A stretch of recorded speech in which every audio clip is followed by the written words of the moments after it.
Watch Budget 2018 with Bloomberg Quint.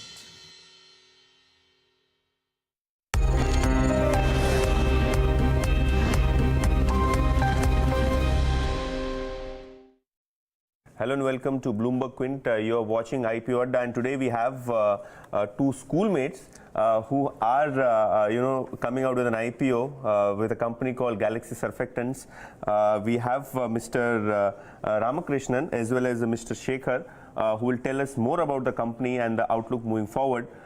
Sir, talking about the company, really, you have a list of marquee clients and very long relationship with all of these companies, and you are probably that MNC which has plant in the domestic market as well as in the overseas market. So if you could tell us what exactly Galaxy does and what kind of a product offering do you have for your clients? Yeah. You can't escape us. Daily morning when you brush your teeth, the foam which comes out of your mouth is our foam. Okay. When you shampoo your hair, it's our ingredients which touches you. When you wash your body, when you apply sunscreen, when you wear clean clothes, we are always there for you. Galaxy is a pretty unique company, and it started off in 1980 by 5 young friends coming together, essentially schoolmates, and it has grown into an Indian MNC, okay, manufacturing and offering 200 ingredients, product groups to over 70 countries and 1,700 customers. We are into both performance surfactants as well as specialty care ingredients, which have a play in the prestige market as well as mass of personal and home care. We are one of the unique companies which which focuses only on personal and home care with advantages, solid strength of MNC customer relationship, strategic MNC customer relationship with innovation of consumer to chemistry. You should understand us as modems which understand the consumer benefit, translate that into ingredients for our customers, okay, through our mastery of chemistry, chemical engineering, ability to set up manufacturing facilities, excellent safety standard and highest quality of products with total certainty of supplies. And today we are a 2,200 crore company. Right. Yeah, and it's a great story prepared totally for future. Okay, sir, talking about your surfactants and specialty sales mix, nearly 2/3 of your sales comes in from surfactants and the balance from the specialty segment. So do you think this mix will remain constant moving forward, or do you think probably it will change more towards specialty segment? As you know, the performance surfactants are the basic building blocks, okay, of the various personal home care products that you use. And the specialty ingredients essentially had or create certain functional benefit and differentiation in these products. So today, I mean, as the situation stands, India, which is an emerging economy and emerging country, largely would be using performance surfactants in the various personal home care products. However, the proportion of specialty ingredients continues to grow. Okay. See, the specialty ingredients, the examples of specialty ingredients are mild surfactants, which we believe are the surfactants for the future. Okay. Today they get used in premium products, but they are the surfactants for the products of the future. The other specialty ingredients that we manufacture are vegetable proteins, which get used in cosmetics, sunscreens, which form the basic active in various sunscreen creams. We also make non-toxic preservatives, because as you know, any personal home care product has to have a preservative if it has to have a good amount of shelf life. And Galaxy is again at an important player as far as these preservatives and preservative blends are concerned. So the performance products will continue to grow, the specialty ingredients will continue to grow. Largely the specialty ingredients today, the market for them is in the advanced, matured economies like US and Europe. But India and the emerging countries are catching up. Okay. Yeah. So currently specialty ingredients contribute around 33% to your revenue, I assume. So going forward, what will be their contribution to the revenue? Okay, what we would like to see in the coming years is that the percentage may more or less remain the same, but we need to look at year-on-year growth of both of these products, whether it is performance surfactants or specialty ingredients. As I said, the performance surfactants will grow by an economy's growth. More and more consumers, coming into consumption, increasing the consumption. As penetration increases, the performance surfactants will, continue to grow.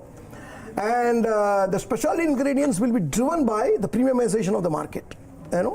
So we see both of these segments. They should grow as the economy grows, as consumers evolve and mature, and then go from masstige to prestige. One of the most important pillars for Galaxy's strength and growth is our innovation. I did talk to you about our consumer to chemistry approach, and we follow the innovation funnel model of innovation, exactly the same way in which our customers do innovation.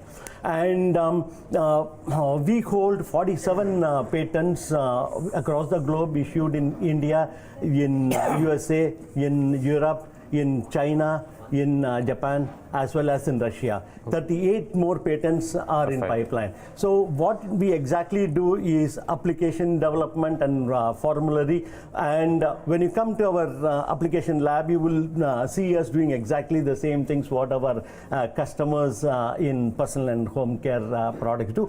Galaxy is at the real cutting edge of mild surfactant, which Shekhar talked about, and also in preservatives. As you know, nobody likes preservatives.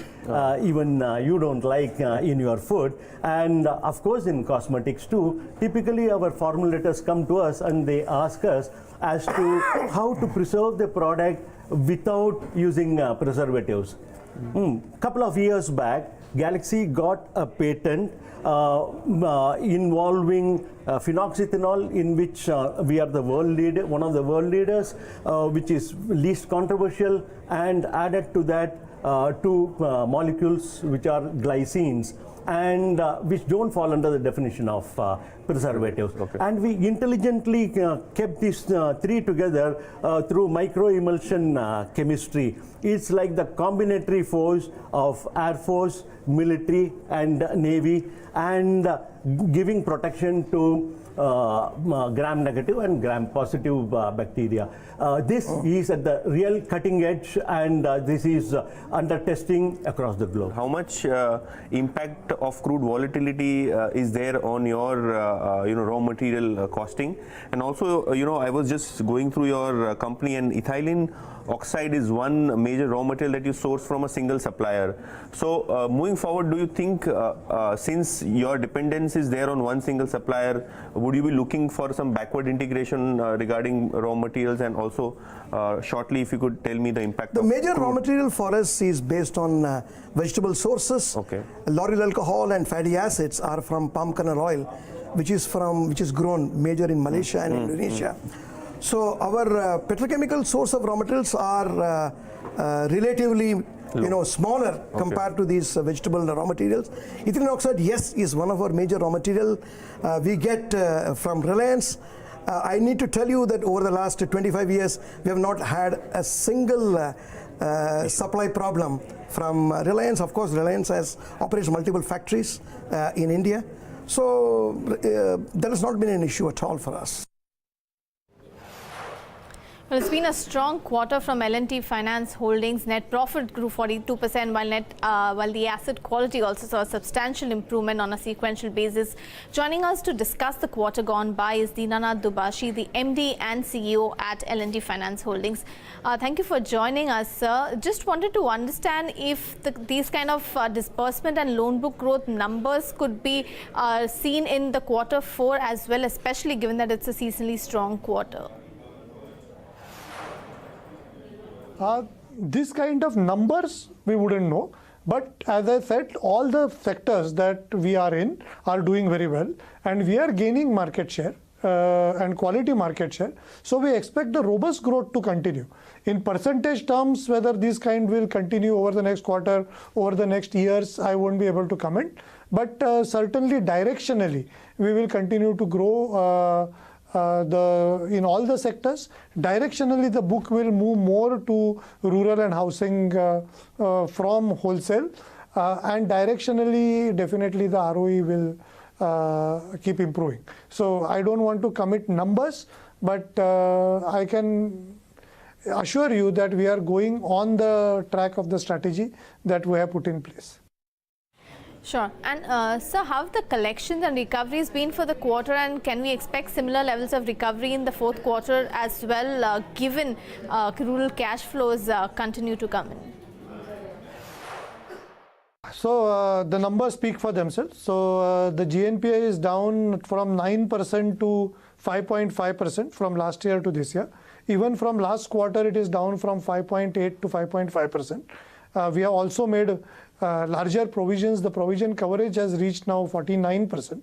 As far as collections, specific collections is concerned, you are right, the rural economy has enabled us to improve collections in rural, but it is not only the rural economy. We do a lot of, take a lot of help of analytics.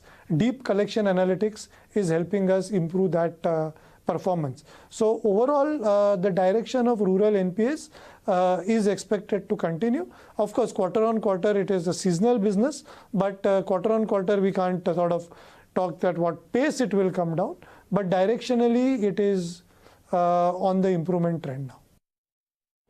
Okay, that's great. And I also understand there is going to be cost control on one hand, but at the same time, there'll be higher investments towards digitization and automation. So how is the OPEX structure going to be like over the next 3 or 4 quarters?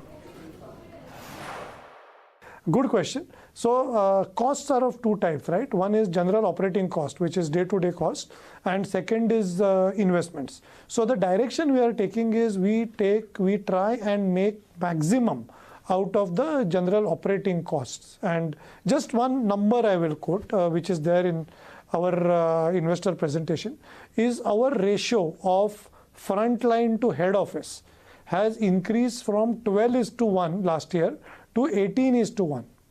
Right? So the productive manpower is going up continuously, and hence the ratio of just normal operating cost to income is continuously coming down. And we are using that saving to invest much more in digital and analytics, which according to me definitely is going to be the future, definitely going to differentiate good NBFCs, well-run NBFCs from others, or even well-run financial institutions from others. And so the overall cost to income will be a play between these two. We don't expect the cost to income to go up. We largely expect our investment to come from the savings that we do. All right. And lastly, your expectations from the budget and the opportunities that it would present for a company like yours, especially if it indeed turns out to be a pro-rural, pro-agrarian budget. Oh, tremendous, right? I mean, yes, this budget everybody is saying agree, but let us and we will most definitely benefit. We are now very clearly number 2 players in tractors, and we will benefit tremendously from it. That's the simple answer. But also look at all the sectors that we are in. We are in infrastructure, we are in housing, we are in farm, that is rural, and we are in financial savings, right? Any budget or any government has to move its policies which are positive for each of these segments. And hence, I am very optimistic about the budget, no doubt, but about the future of our company, not only to benefit from this budget, but from many budgets hereafter, because I believe we are in absolutely the right sectors for this country. All right, thank you so much for speaking with Bloomberg, Quinton. Appreciate you joining us here. The stock, of course, opened 1% or so higher, but is now trading flattish. But what you're also going to look at your screens is the visuals of President Ramnath Kovind on his way to the Parliament. The President will inaugurate the budget session by addressing a joint session of Parliament. So stay tuned to Bloomberg Quint Live. We will return with the President's address at 11 a.m. President Shri Ramnath Kovind on his way to the Indian Parliament as he is scheduled to address a joint sitting of the Lok Sabha and Rajya Sabha, which will then inaugurate the budget session 2018.